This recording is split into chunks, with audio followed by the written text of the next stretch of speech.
doing the sh sound. That and becoming flat. Well, it turns into flat sound. Sh. Yeah, I would take it at the back actually. Like a kind of really noisy sound. Yes, yes. It's not that long. But it's very quiet. With all this graphic vibrato. Yeah. Well, it's a normal vibrato, but fast and heavy.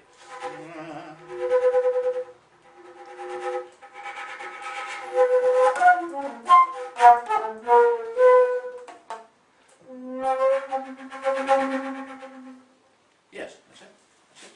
It's very hard to keep the quiet dynamics, I think. That's one of the things, because it takes a great deal of effort to do all the other things.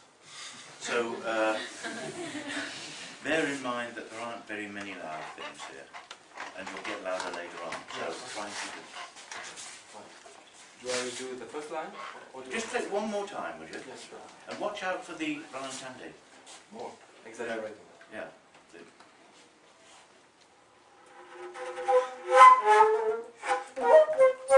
Wait a minute.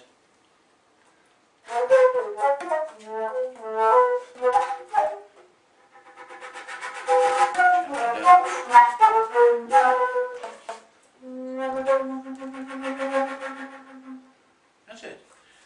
You may think you don't hear accelerante and rallentante in music of this sort, but I assure you, and if you're an instrumentalist, you know, that it changes the way the instrumentalist puts pressure through the instrument, doesn't it? Yeah, sure. Otherwise, if you wrote things out exactly, if you could, without these things, it would be a different sort of sound. So we're really thinking of the sort of degree of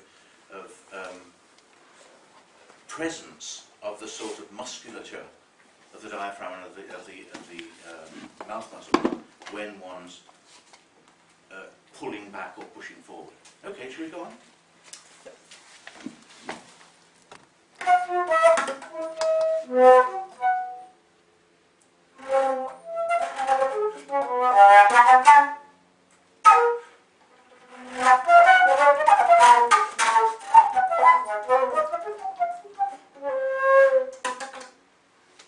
Yeah, but the first one has to be done, it's all done without tongue. It's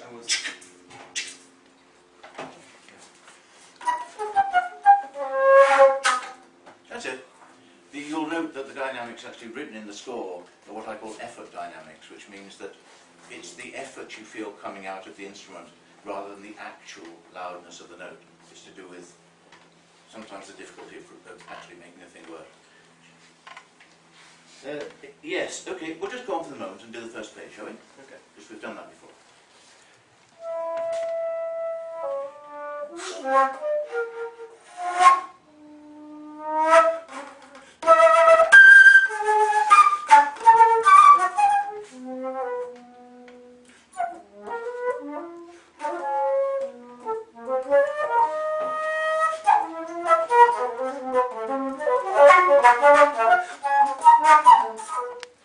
The end of that line is somewhat conceptual because both lines are moving fast, and so it's more or less like a group of irregular grace notes being played. This one, watch out that this one is long enough. You've got to trip it. In the small sound with that. Yeah. That's right. Yeah.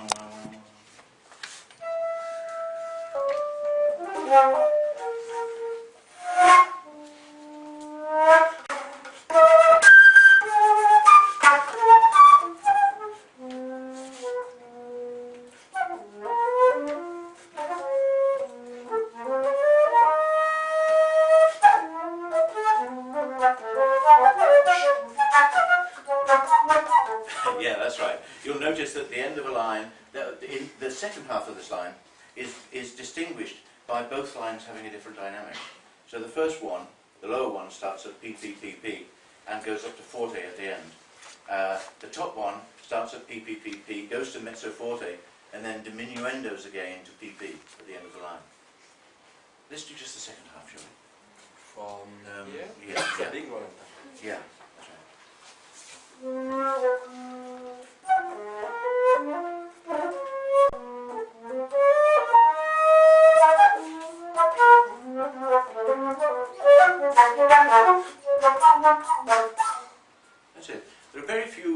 options available for someone who wants to have virtual polyphony in a piece. One of the things is reduction technique, and another of them is register, and the third one is dynamic. Now the last one is, again, it has different dynamic levels, and it's an extremely sort of agitated one, even though it's fairly slow.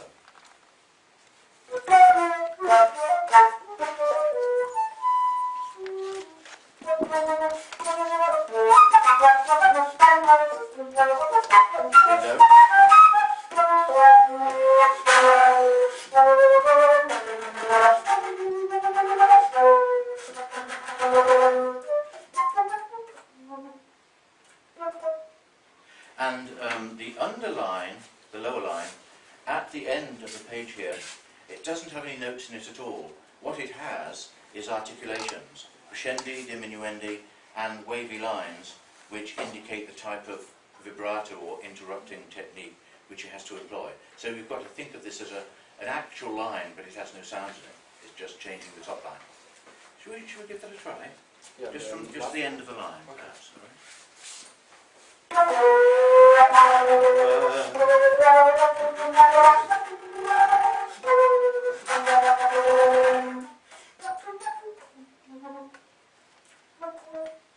And if you have a score, you can see that the wavy line part doesn't coincide at all with the top part. So at the end, he's being asked to carry out vibrato actions when there are no notes. So can we just try that one more time and see if you can sort of bring that more out?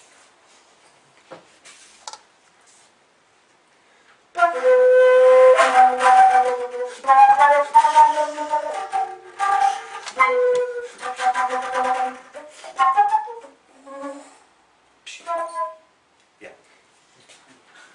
So there is a visual and dramatic, sort of theatrical side. I don't do theatrical music, but I do do music which includes theatrical gestures to produce other things, and it's the way I like to do it.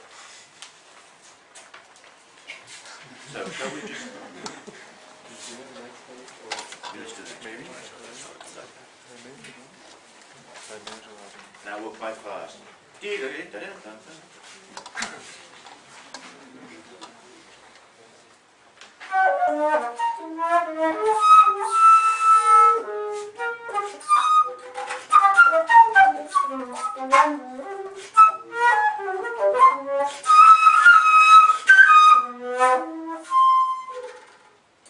Yes, and the last two sounds we missed the first one, but not the second one. You see that we're doing these are very easy multiphonics, by the way. Because the alto flute clearly have enclosed holes, you have no choice with some of these things. It's a very boring instrument from the multiphonic standpoint. But there are a dozen quite interesting ones which are not based on fifths and octaves, and I try to use those, and I've used them in other pieces too. So at the end you have this sort of minor third. Could you just write the last phrase from the beginning of the 516? Yeah.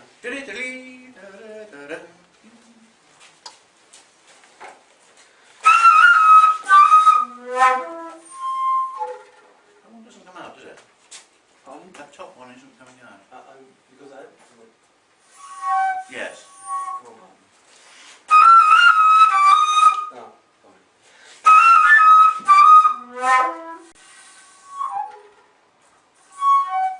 is this the view? Yes, that's it.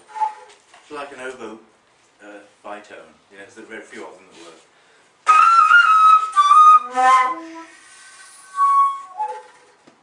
That's it, so it's very quiet already, and you play whatever dynamic you can to make that come out. Okay. Right, let's move on. Now this one it's starting to get, he's very rather irritated now, I think, the Sisyphus. And so it's getting more and more dramatically broken up into, I rather think when I write flute music I'm writing madrigals, like dramatic solo madrigals or something.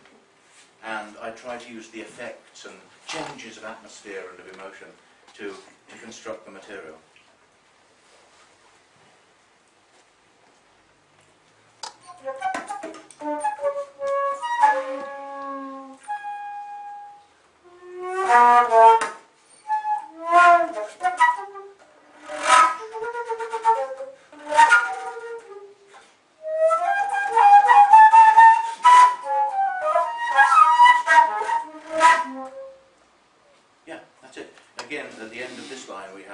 grace notes which are played fortissimo and main notes which are not.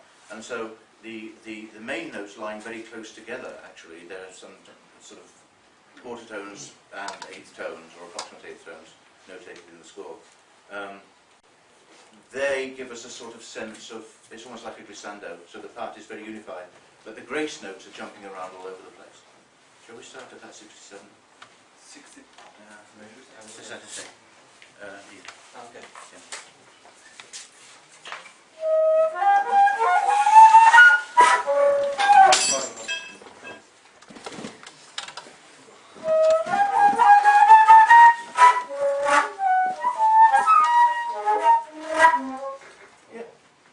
Well, we get the general idea on that, I think. That there's a note on the lower line that intervenes there, very noisy note, and it itself is cut into by the top line. You're talking about the last one? No, I'm talking about this one. Yeah. So you get... There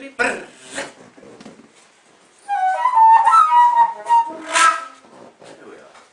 A lot of this is, as I say, like Renaissance vocality and all the embellishments that go with it, but at the same time, it's moving generally much faster, and it's represented by different playing techniques. So he has to be a bit schizophrenic when playing this sort of thing.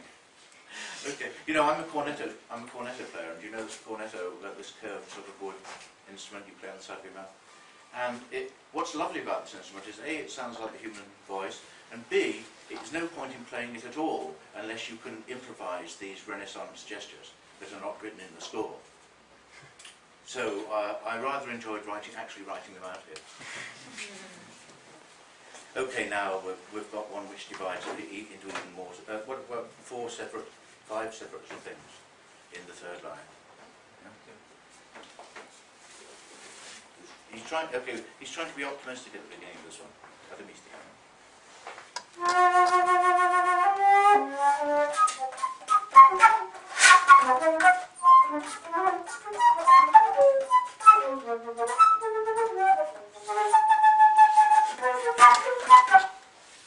Yes, he's very frustrated at the end there because it's sort of the atmosphere with which he began is getting increasingly broken up by the second voice. The lower voice wasn't there at the beginning, in just one voice, and so it's sort of tripping him up and stopping him being able to push at the right speed to get up the hill. Should we try that? And you'll notice that the first interruption is pianissimo, even though the melody is forte.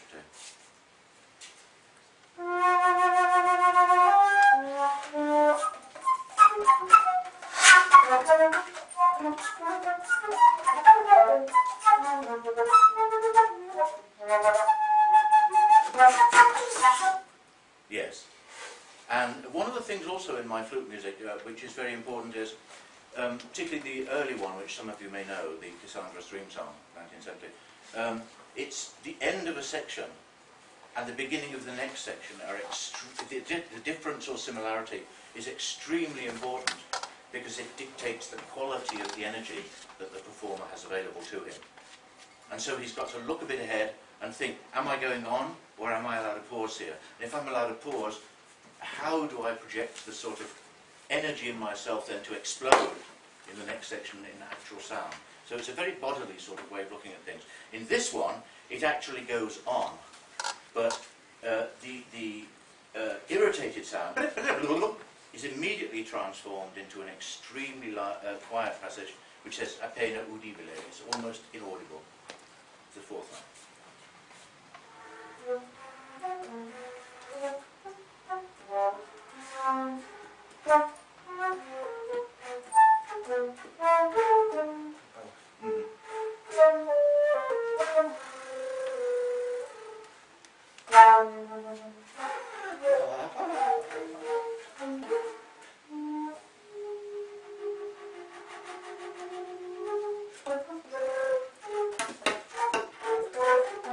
Very good, and at that point you can take a slight rest because both lines stop at the same time. Both lines stop at the same time. You've got that before you have to go on violently. The other influence on this music I forgot to mention is that of the Italian commedia dell'arte, and the characters in that, Pantalone and the various other ones, they are very rigidly conformist in the way they may be represented. in the commedia dell'arte. You don't really have a lot of freedom.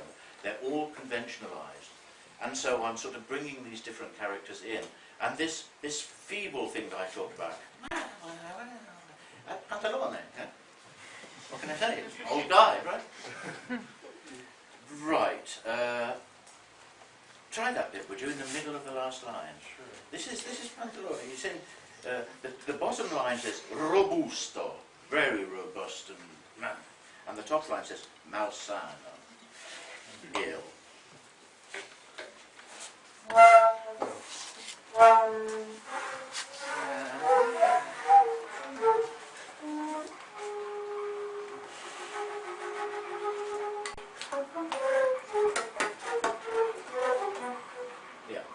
So it's good to recognise the characters, even though there are more of them in the commedia dell'arte, of course. But it's also good to recognise the actual conventions that I'm applying to the expression of these figurations.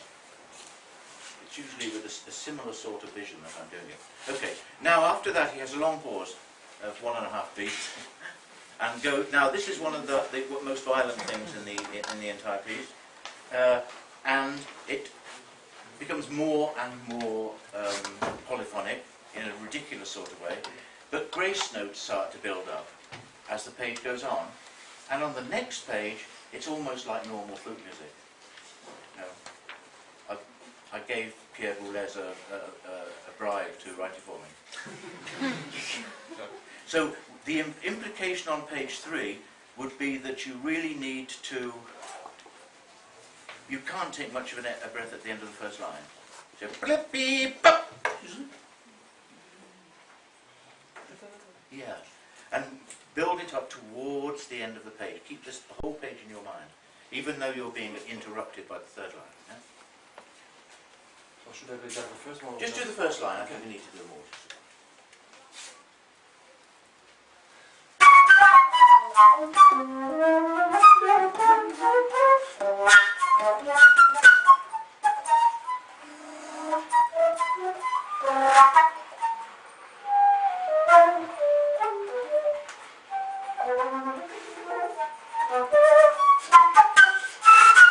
Very good.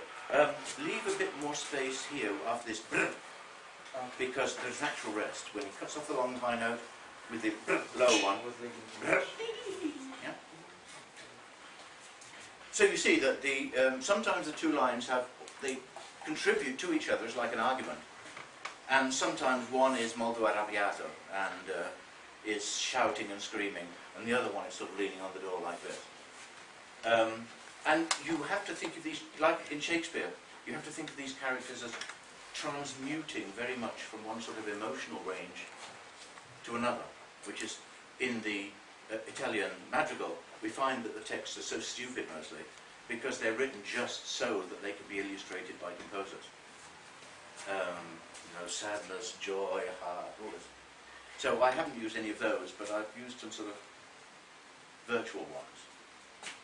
Okay, I think that was quite good. Should we just go on to the second one? Yeah.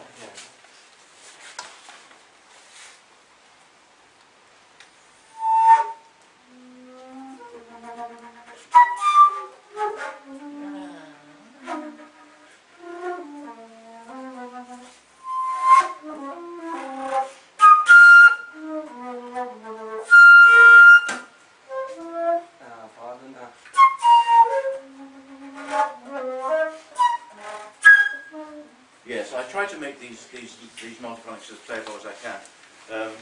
Of course, like all multiphonics, they are affected by the dynamic you play them at. Sometimes they're stable and sometimes they're not. What's happening in the first line is essentially the upper line. It's all multiphonics. And the slow sort of bottom line, it's like you have to imagine somebody mumbling to himself. And the top line, then you get this bright sort of, like almost like lots of wind coming in over the top. Shall we try that whole thing? Okay. Yeah.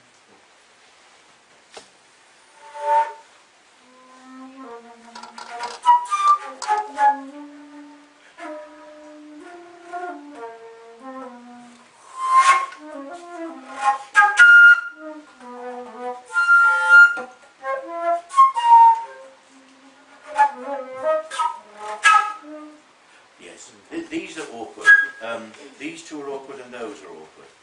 They need to be, in order to be able to play them as multiphonics, you have to have more diffuso. Yeah?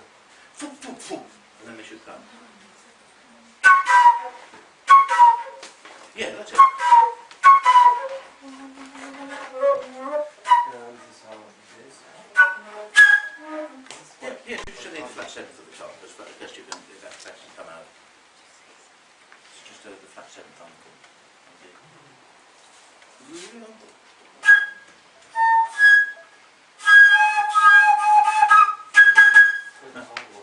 that's very hard. So, when you're doing, I don't want to teach you flute techniques and consider the flute is something, but I did play the flute. There are two good ways of playing multiphonics.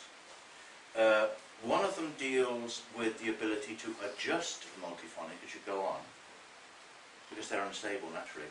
And the other one is the type of attack you need in order to play a multiphonic. You all know, you've heard performances, sometimes very good people, where one note will start first and the other one comes in afterwards. Now, from the point of view of attack, you need to have a very diffuse embouchure, so that there is a wide spectrum of speeds and places of hitting the embouchure, yes? That's very good. So even when I have staccato, it's best to do it without too much tongue, because the tongue favours one note.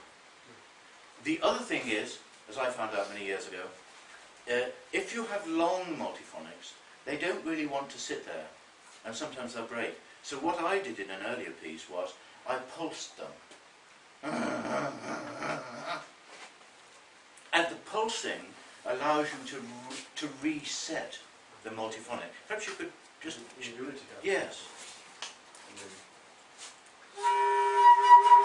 This is the easiest one. Right? Mm-hmm. Which one? Like also just the last one. You can keep it on. The one unstable. Like also this, the second bar, the second line. Yes.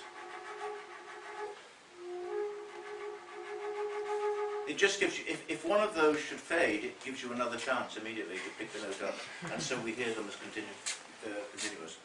Okay, on to, yes, that's fine. So the third line. What do you want? Is this trill? Is this one?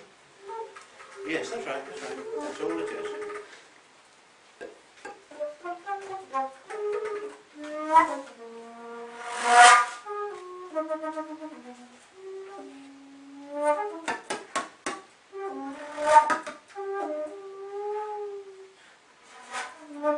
And this model, because I can't see it. Oh, well, you can play it on left, Mm-hmm. and then put this little finger down. So just as a, what? Yes, that's all it is. This one. Yeah.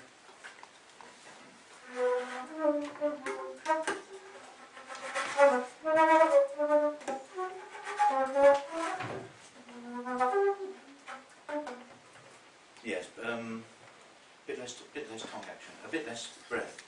I just want, yes, because you're doing it on the keys, and I don't want it with tongue. Just, yeah. There are many ways you can start a note, of course. It isn't always with the tongue. So here I'm doing. Either I do a T at the back of the mouth, or you can do a K, or you can just go like blowing away a spider, and that gives you the effect whilst keeping the dynamic where you want it. Okay, one more time. That I hope that was. With the bit in the middle, you notice I'm using all these extremes of embouchure. So I turn it in, put it back up again, turn it out, and come really back in. So you've got a bigger action at the end. So it's.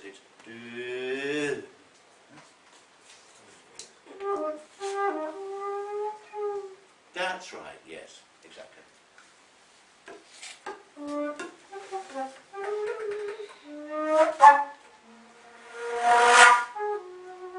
That one's too long. The end of the first measure, because this 7 in the time of 5 actually almost coincides with the measure, so you're going to have to go 1, 2, 3, 4, 5. Goes on.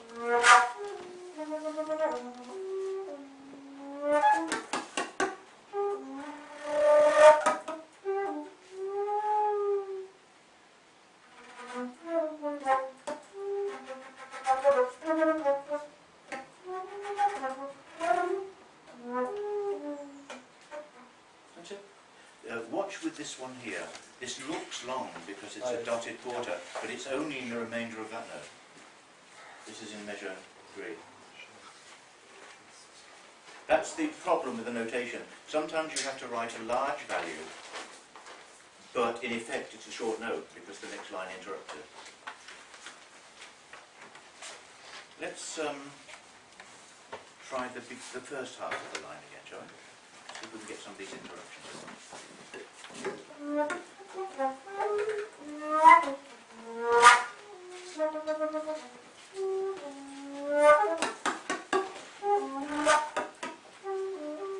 Yes, that's it. That's fine. Now it starts sort of getting funny. It goes down to a single line, and sometimes there's a second layer of events like staccato notes, but essentially it's just one thing now. And it's like sandpaper or something. You're rubbing down something and it's turning into polvero, dust.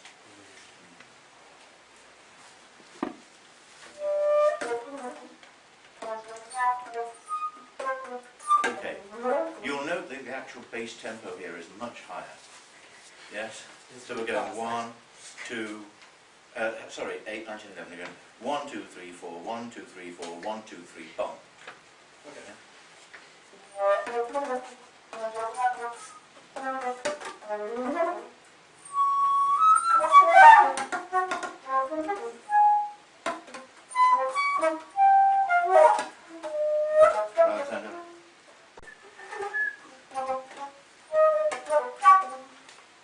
Yeah. That's basically it. This one is really just for this note. Yeah, that's it.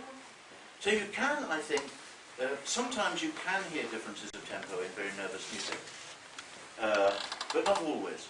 So I concentrate on the extremes, and I try to make the character of the music suggest also a faster tempo if I can.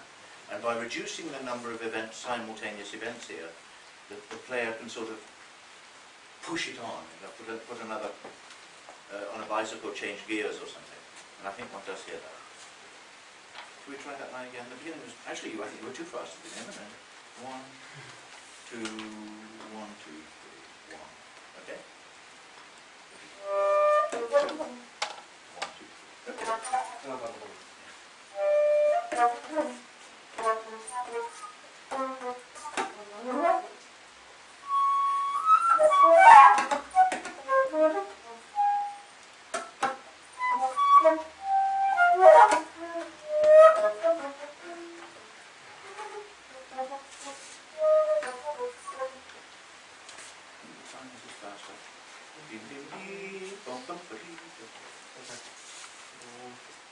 We don't need to do it again, I think that was fine. If you could take perhaps from there the last 2 measures of this page and we'll run it then on into the more linear, conventional fourth page. Okay, last 2 bars.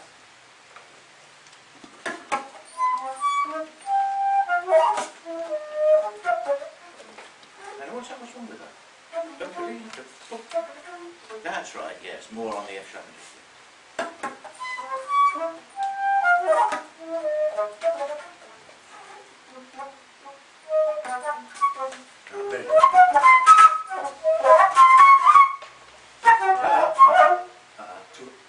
This is the first natural fermato we've got, yes. So think of it in 16th, so I mean it's dun dun dun. Yeah, so it's dun dun da da da da da.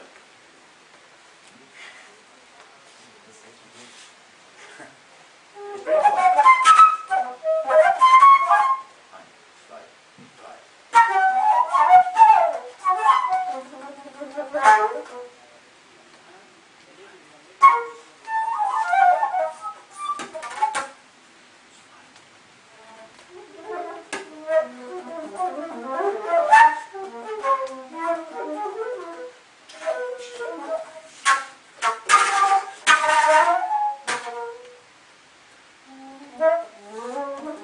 Yes,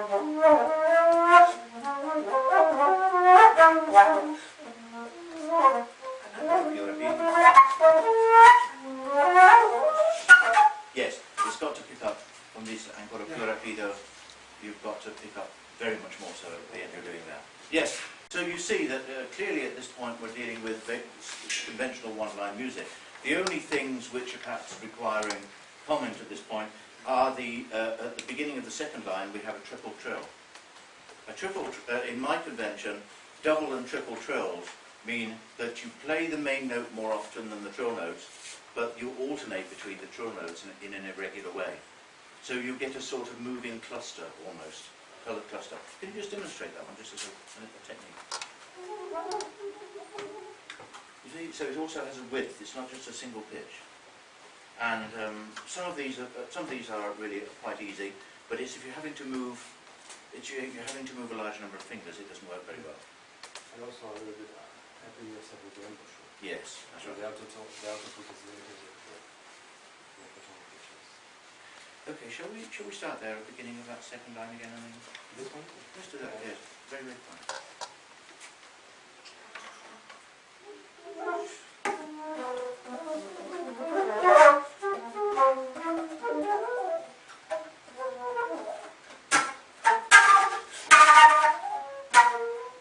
Ah yes, that one I have to talk about. This is that very rapid tonguing, but it's applied to glissandi.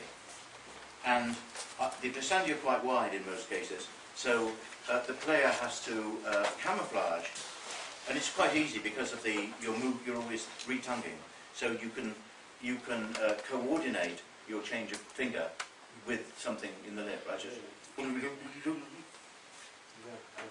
try that.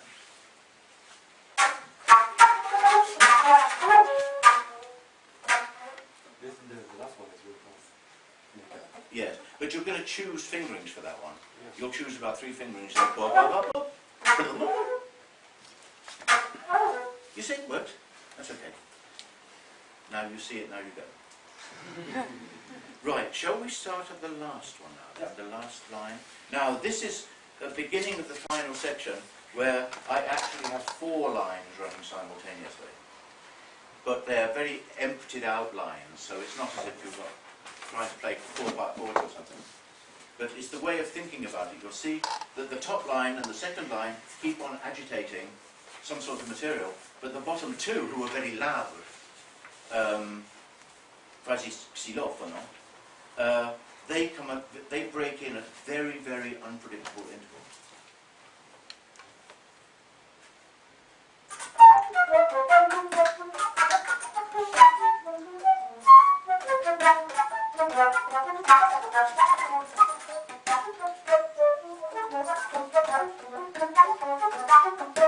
Yeah. Could you just, you have to improvise. Could you just play the 2 top lines, ignoring the bottom one for a moment? Okay. I'm going to let you hear the 2 interruptive original lines. Bottom, because I was, okay.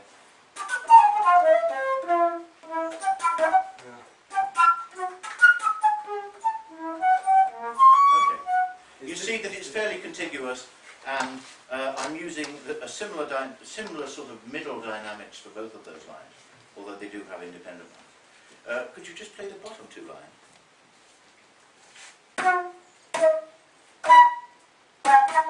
Ah, dum, ba,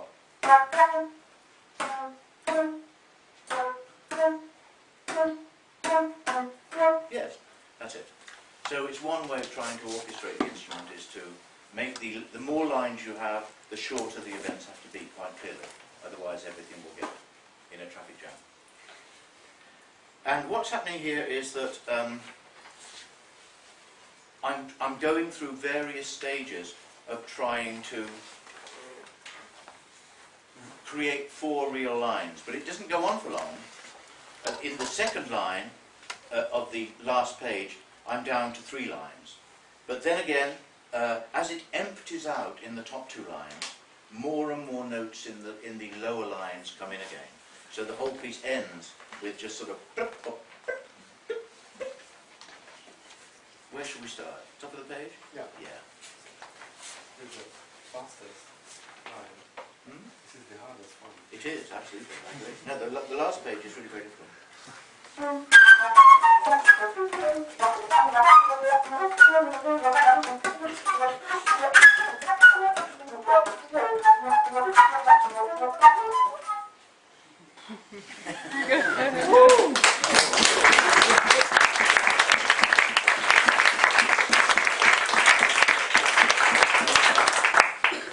Don't forget to change tempo.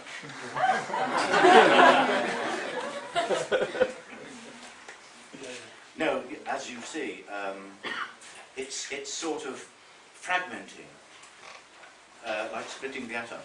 And the flute player, it becomes, instead of playing linear identities, he now is sort of surrounded by kaleidoscopic reflecting balls, if you like, or lenses, and sort of gradually disappears into this empty space. Where should we start? Should we just go on for the moment? Just go on.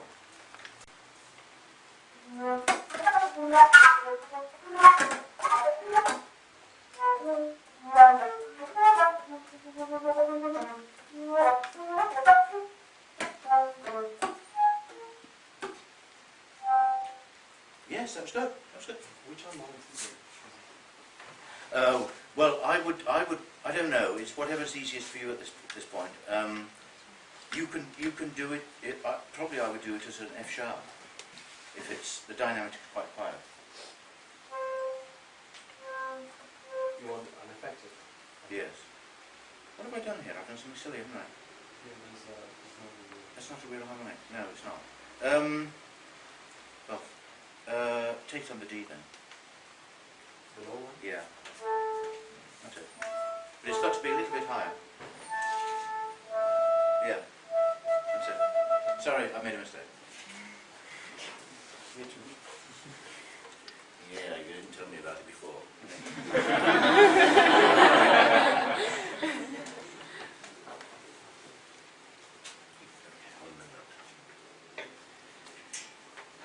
How about starting on the last measure of the third line and then going on to the end? But it's going getting slower and slower, suddenly drags itself up again and gets slower and slower and slower. So you've got a beat of 16th note equals 39. You can work out what that is in 8th note.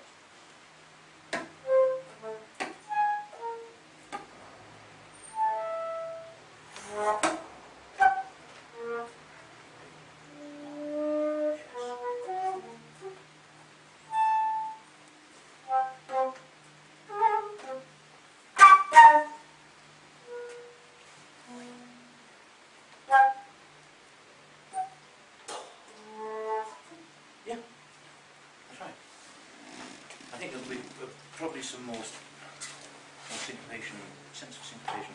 And you played, no, you played something too long. This, played that too long, yes? So it's whoa, beginning of the last line. And keep getting it, it's always slower than you think it is, because you've got lots of silence.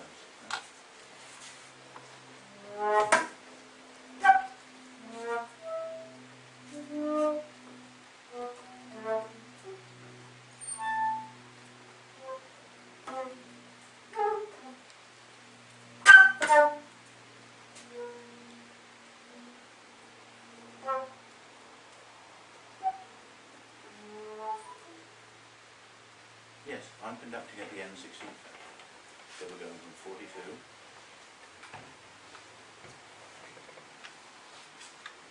down to 39.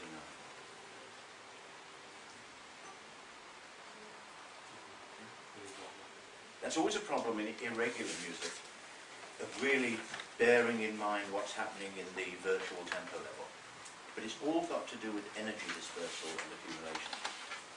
How much resistance in the time flow do you have when trying to place points in it? Let me conduct this final line for you, and it doesn't need to be accurate, but I like people to see what's happening. So I'm going to go 1, 2, 3, 4, 5, 1, 2, 3, 1, 2, 3, 4, 1, 2, 3, 4, 5, 6, 7, 1, 2, 3. Yes, that's okay then. 30 seconds first of all then. 1, 2, 3, 4, 5, 1, 2, 3, 4, 5, 6, 7, 1, 2, 3.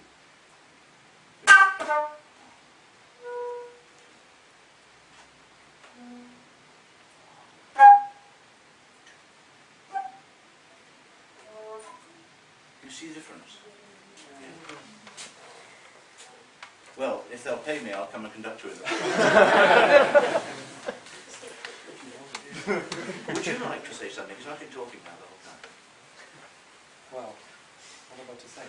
I think it's quite the, how did you say, the interruption of materials came in the flute repertoire from the but here it's really more complex. Like in the fourth page, the last line for interpretation. I mean, for flute is really really difficult part to interact and make this the lower line really make it sound, because the upper part is really there's a lot of materials, and it's always the same, quite the same dynamic. Apart from the central and the fourth is always still piano and pianissimo, and also the first line of the really last page make you understand how difficult it is to make 4 or 3 lines of different phrases dialogue with each other and with really different. So how would you go? Let's say the last bar of that top line. How would you go about learning it? Would you take it literally as a single line? Just about one bend? No, actually I've never. You've never taken it before you asked me to separate lines. And it was difficult because I've learned to interact between already. I mean, in a mechanical way. Yes, yes. Between the two parts, and separating is. I mean, yeah, the first time you just walk one line by line, but the first to try to understand the phrasing. The phrase. Exactly. Yes. And then working it in a mechanical way. I was working all the lines, deciding which elements follow which one. And yeah, sure. I didn't make any mistakes there.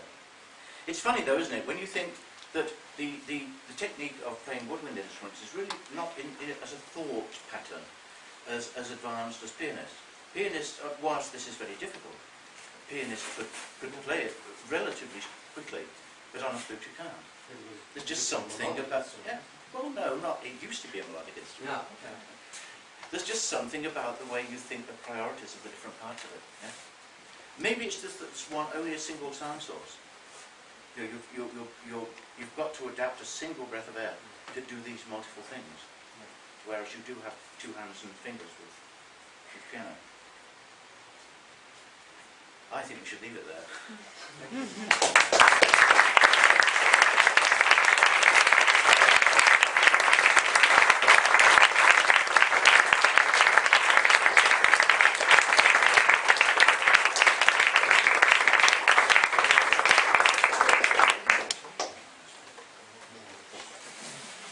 Well, you can't, because you're going to change the tempo. Oh, you mean